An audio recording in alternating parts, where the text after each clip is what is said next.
There is none. Well, maybe I'm exaggerating.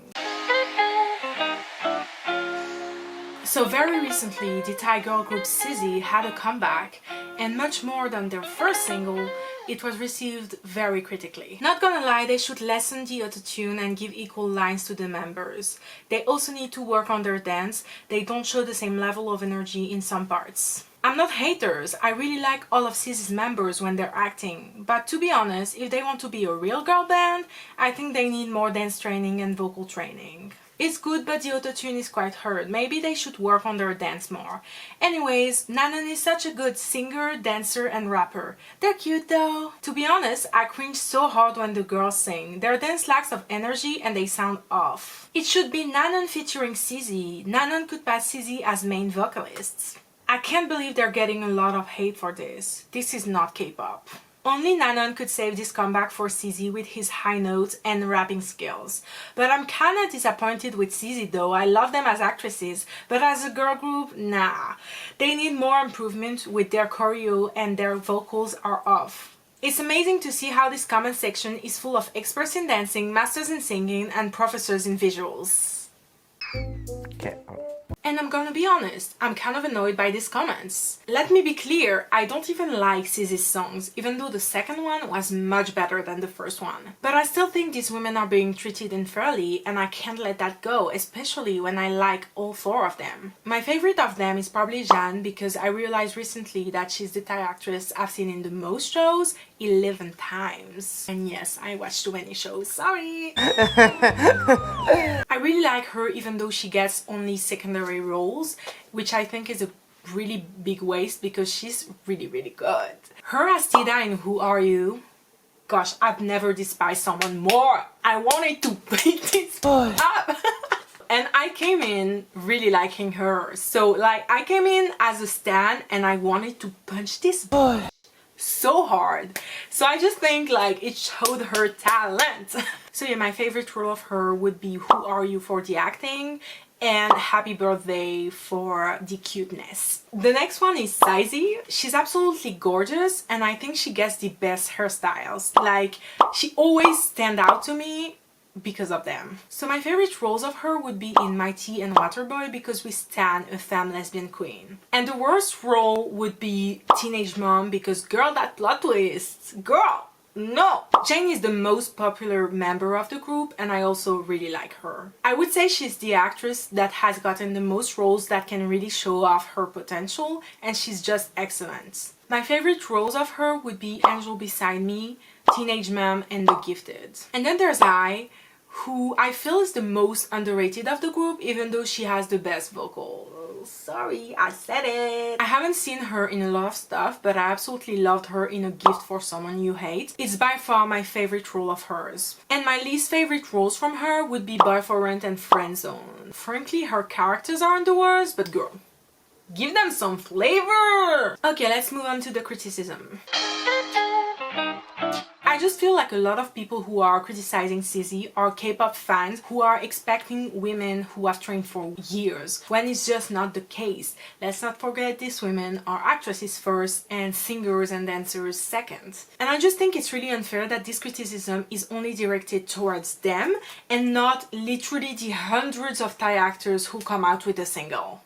I also feel like it's unfair to compare pop music from two different countries because obviously K-pop is not on the same level as T-pop. K-pop artists are literally working 24 hours a day. So personally I prefer less perfect choreography if my actresses are not overworked and not dying.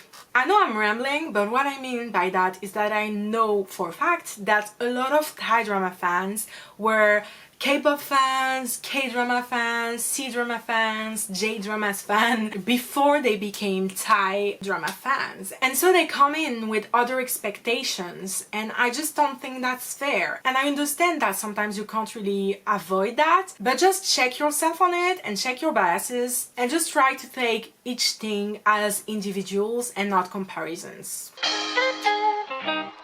So the first unfair criticism I want to address is their dancing. Frankly, to the untrained eye, it's me, the untrained eye, they're fine. Is it the most popping choreography I've ever seen? Hell no. But is it fine? Yes. Once again, these women are not dancers, so don't expect them to act like they are. I also feel like dancing is not necessarily the priority in a singing group, but the singing is. The aesthetic in the video. Yes, yes. That's all I gotta say. I saw someone criticizing their outfits, and honestly, PR will beat your ass.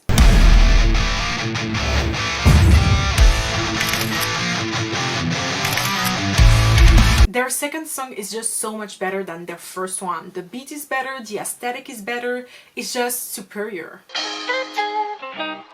A lot of people were speaking about the autotune, and honestly I just didn't notice it more than in most T-pop songs. Where I have complaints though is that I feel that all the girls except I are singing above their comfortable singing level. What I mean by that is that I feel they're singing way too high. Like they can sing that high, but it just doesn't sound right to me.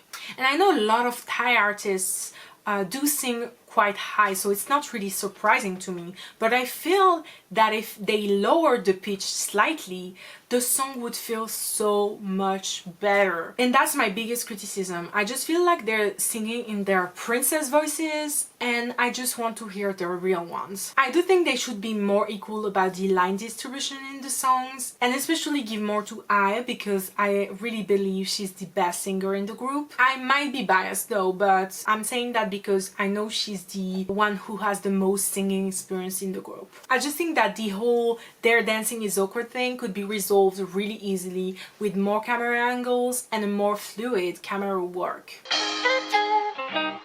Now let's talk about Nanon, aka the spotlight stealer. He was really good. I do think his dancing was slightly awkward, but his vocals were fire. And the outfit that shows his chest, girl. That being said, adding Nanon to their song was both a good thing and a bad thing. It was a good thing because Nanon is very popular in Thailand and internationally, so it gave the video a lot more visibility. It was bad because everyone focused only on him. And it was to be expected. He's more popular, and also a lot of GMMTV fans are women, and women tend to stan men easier than they stan women. So of course they completely forgot about Sizzy the minute they saw Nanon, who might have had the glow up of the year.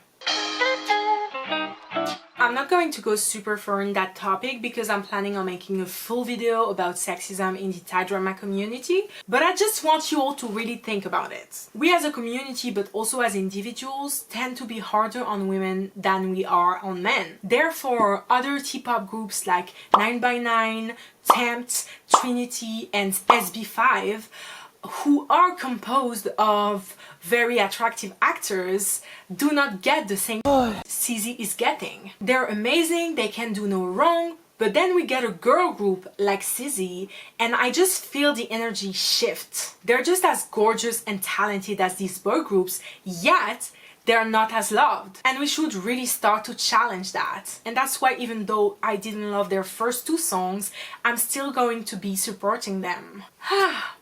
Women supporting women.